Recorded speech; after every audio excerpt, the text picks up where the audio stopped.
Hello and welcome to the Soul Garden, where we explore the inner and the outer workings of living in a connected world.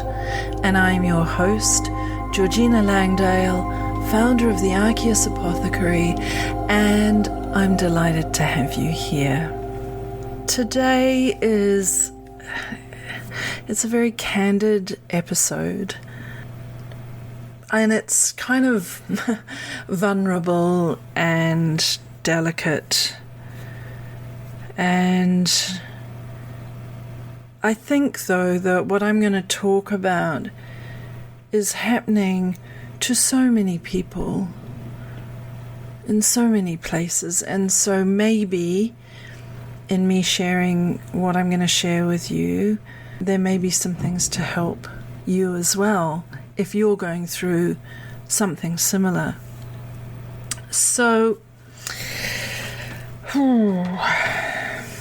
life can change, in an instant.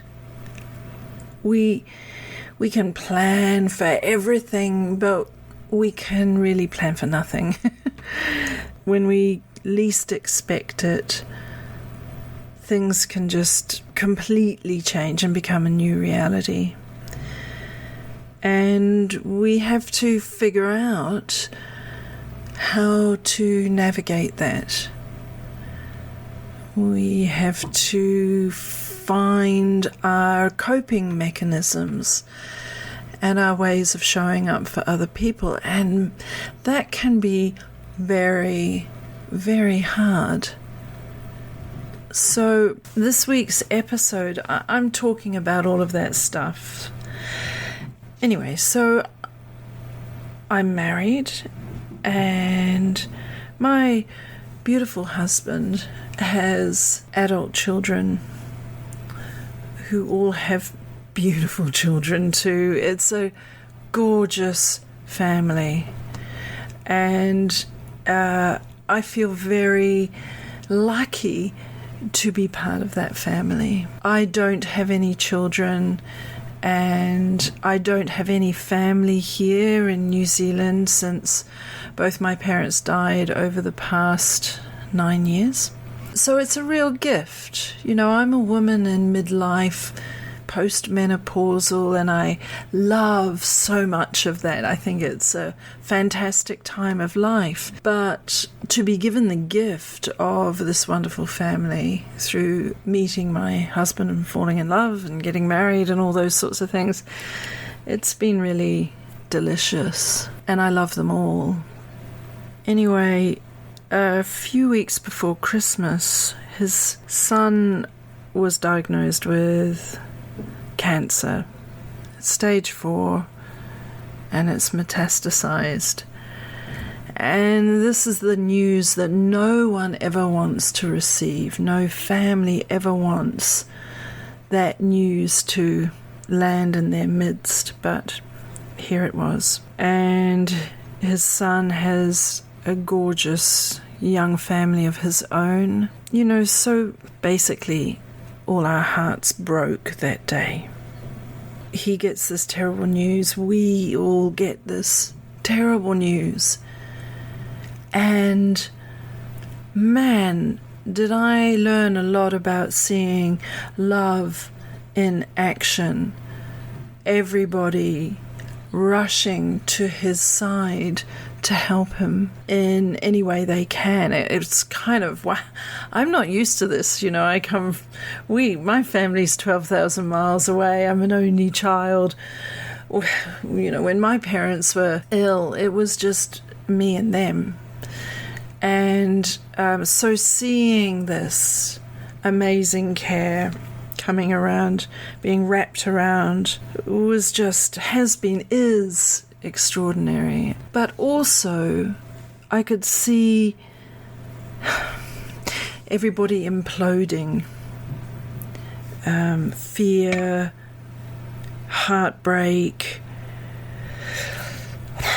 panic, all of these things, they're really hard to deal with, and they're very, very real emotions. When something devastating like this hits a family, It is very, very difficult. Anyway, so I was seeing all of this going on around me, and I thought, there are so many things that I've been teaching people over the last few years in the work that I do in contemplative and nature-based care. But either I realized they were too hard to get at. A lot of the information was in a course I've been running called The Natural Carer, but I took a step back from it about 18 months ago because I was feeling pretty burnt out, to be honest. I'm in the process of refreshing all that content to have it available on demand online again soon, but soon isn't now. And I needed something for now. But the other thing that really hit home to me was over the last few years, yes, end-of-life care has been my thing, but that language doesn't work for someone when they just get a diagnosis, or for their family and loved ones and their friends. No one wants to hear about end of life at the beginning of a diagnosis and treatment journey. When someone you love has just been given a diagnosis, when you've just been given a diagnosis, and you're focusing on how do I get through this, you don't want to read about endings. The curious thing in this for me as well is when I was teaching, I kept saying to my students, who are all amazing and inspiring, by the way, you know who you are, I kept saying, death has so much to teach us about life, and a lot of this stuff that I'm teaching to help us navigate end of life is helpful in life right now. Why don't we all do it earlier? Why don't we do these things? Why don't we have that insight and capacity for compassion and understanding and being in the moment and finding resilience and creating connection and all of these things? So it was quite a lesson. The other thing about this situation is when you have a parent of young children who is suddenly seriously ill, you're thinking about those young children who need a parent, who need their parents, who need their home life to be as stable as possible. So I realized that while I'd been telling my students, it would be really good to back the truck up and talk about what death shows us about life, I realized I needed to back the truck up even further back down the road. The first thing I thought was, I've got to do something, and I need to do something quick. I want to create a resource for my beautiful family that they can use that might help any one of them in the way that they manage themselves and navigate this new reality that we're in. So, as with any family, every single person in the family is an individual, and every individual is different. And so I realized that I had to, whatever I created for them, I had to meet them where they are. I'm quite prone to deep and soulful communication and, healthy dollops of esoteric knowledge, and I needed to tone all of that down. And I wrote down a list on a piece of paper of 50 different techniques I have used either by myself or with clients through all sorts of transitions, including death and dying, but not only death and dying. These are transitions like relationship changes, career changes, health changes, menopause transition, a whole bunch of stuff. And then I thought, right, I'm going to write really short, quick, easily digestible things that give people something to read and possibly use quickly. I didn't want to bog them down in a big, heavy tome of a book. I wanted to make it light and nimble. It was a really lovely thing to do. All the time keeping my family in my mind and all of their different characters and personalities and trying to make something easily accessible for them all, and writing it in a way that they could see it from the position that they were in this reality. And again, because time just felt so pressing and urgent, I wanted to get this information into their hands as quickly as possible. But I also started to see that if it was going to be good for them, it will be good for other people too. I have had it published as a book, and it's available on my website. There are 50 different things in this book, and I'm certainly not going to go into them all here. But just flicking through one of the things, the pages opened up here in my hand on number 3 of 50, The Wisdom of Don't Know Mind. When life changes, it's okay not to have all the answers. And often when a new situation arises, or we're trying to help someone, or we'll be given information about a situation, we kind of want to think that we know the answers, or that we know exactly what to do. But the reality is that this approach can actually make us miss out on a lot. Learning to work with the practice of don't know mind can change the depth and nature of any discussions you can have in any part of your life. It is personally and professionally very, very helpful, and it's very helpful for the person you're talking to. So what it means is, don't assume you know anything. By assuming a don't know mind, a beginner's mind, you're then able to ask more curious questions. Because if you are going, okay, I don't know, and I don't know what this person's thinking, I have no idea, I don't want to project any of what I would think in this situation kind of stuff onto them, I'm just going to have don't know mind. And then I'm going to ask them, how are you feeling right now? What are your main concerns? Or how will you, and what is it that you understand is happening for you right now? What are the things that you're afraid of? Or are there questions you have, or things that you want to know that you're not being told? What is the help that you would like from me at this moment? These are all don't know mind sort of questions, and they can really, really open up very beautiful and deep conversations. Don't know mind helps you stop projecting yourself onto the person that you're talking to.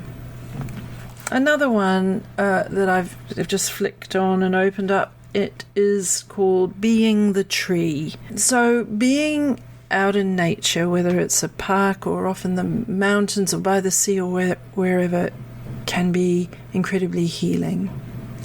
But also it can become such an ally for us in these really difficult times. When I write about being the tree, what I'm saying is, if we imagine ourselves as a tree, we can find roots to send down deep into the soil to help us feel grounded. You know, when life changes, we can feel very like we're kind of blown across the landscape. You know, we're at the mercy of everything else around us. That's what it feels like quite often, doesn't it? But if we think like a tree, we can send those roots down into the ground and really feel the sense of being grounded when all around is a storm.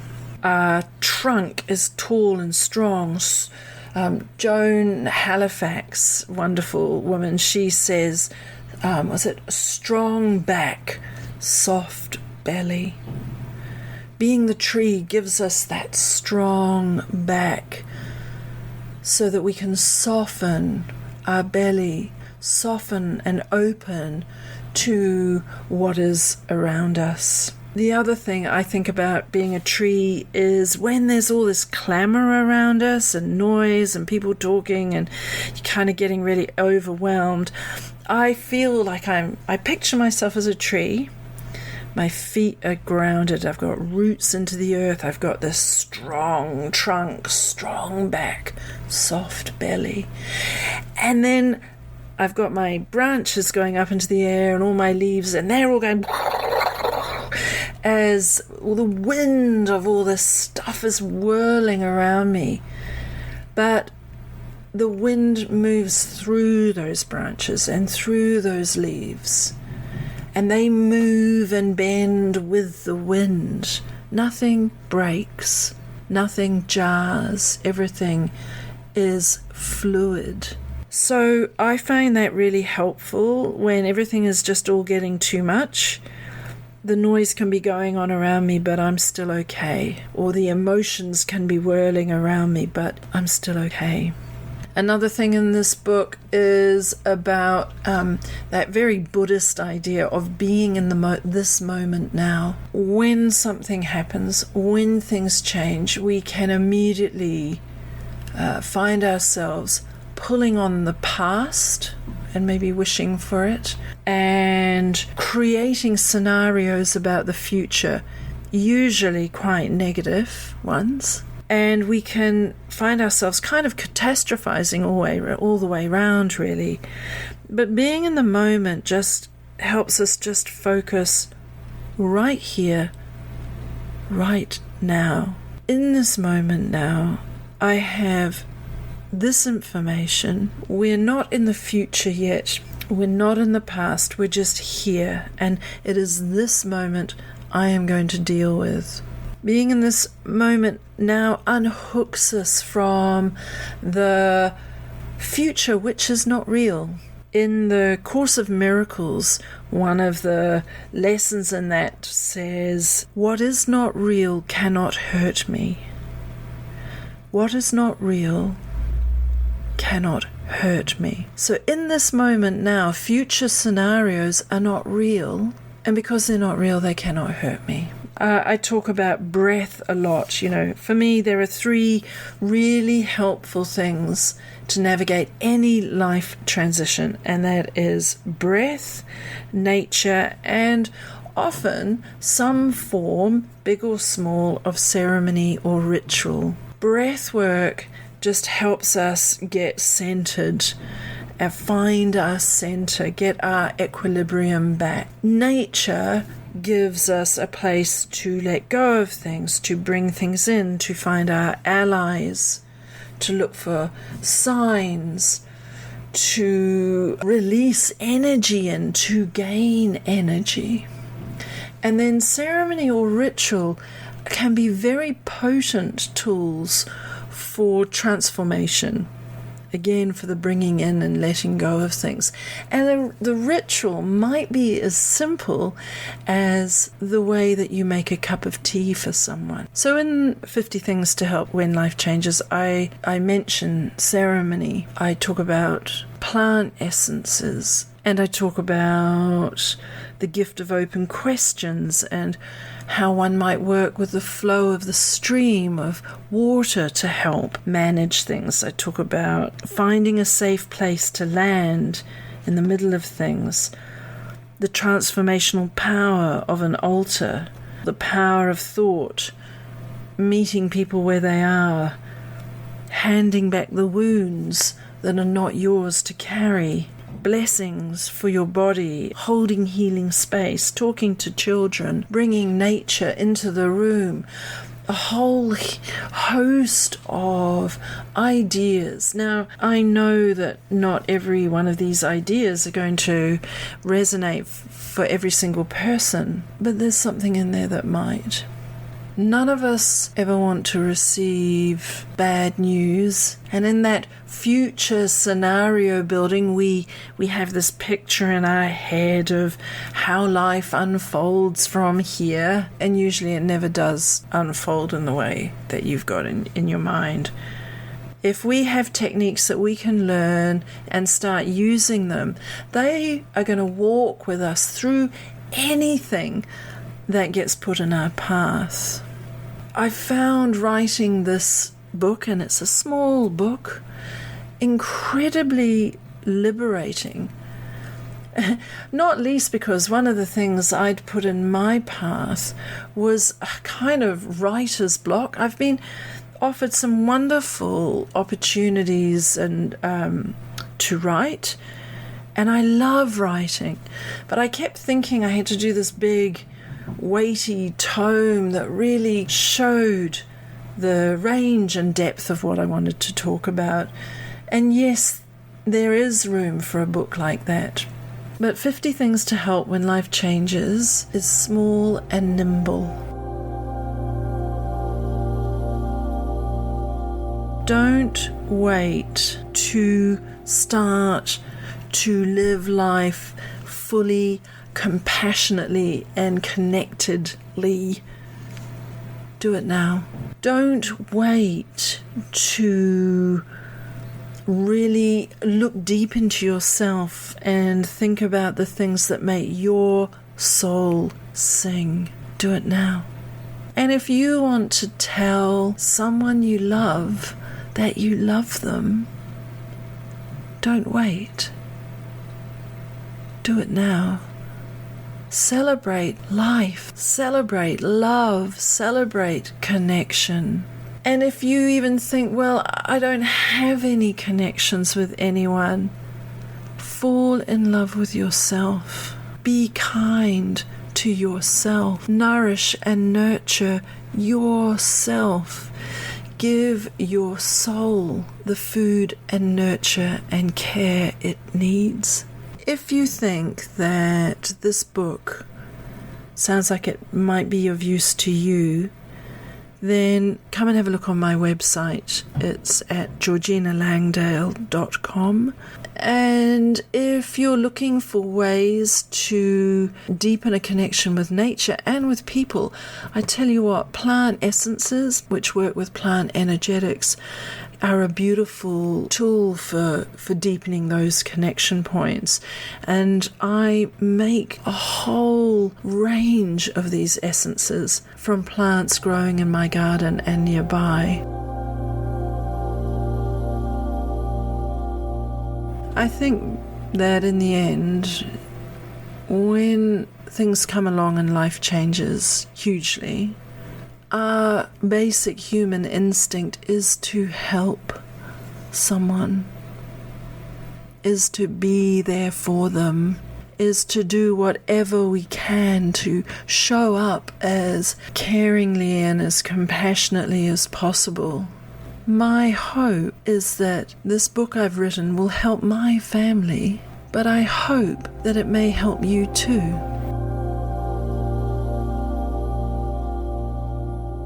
I want to do a thing before we end, and I describe this in the book as well. It's a practice called Tonglen, and it's a Buddhist practice, but it could be a practice from any spiritual path or non-spiritual path, because actually this is a practice of compassionate care. And that has no boundaries. It just moves between us all. So what I would invite you to do is just get yourself comfortable for a moment. I've got my feet on the ground. I mean, you could do this too, and imagining my feet tree roots going down into the earth, getting me really grounded.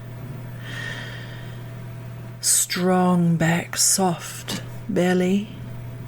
And then I'm imagining light just coming down through the crown of my head and filling up my body as I breathe. And then as I breathe out, I just release any tension. If there is someone that you love that needs your help right now, maybe they're hurting or heartbroken or scared, picture them. And as you breathe in, imagine breathing in their pain. But don't hold on to the pain. As you breathe out, release it for them. So you're like a conduit. It's almost like you're sucking the pain out of them. You're releasing it and then breathe back love to them. So you're taking their pain, you're releasing it, and you're radiating love to them.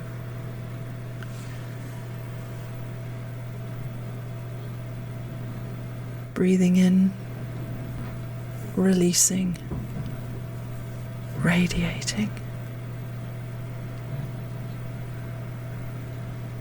And then now take a couple of more breaths and come back into your body and back into the room. This is just one simple thing that you can do wherever you are to help someone else, someone you know, someone you don't know. And if you are in a situation where you or someone you love is going through some devastating change at the moment, I'm sending love. I'm sure that as other people are listening to this, they'll be sending you love too. We're all connected in one way or another. I'm Georgina Langdale. Thank you for joining me in the Soul Garden today. And if you're interested in 50 things to help when life changes, you can find it at georginalangdale.com. The link is in the show notes. Go well, take real care of yourself, and I'll talk to you next week.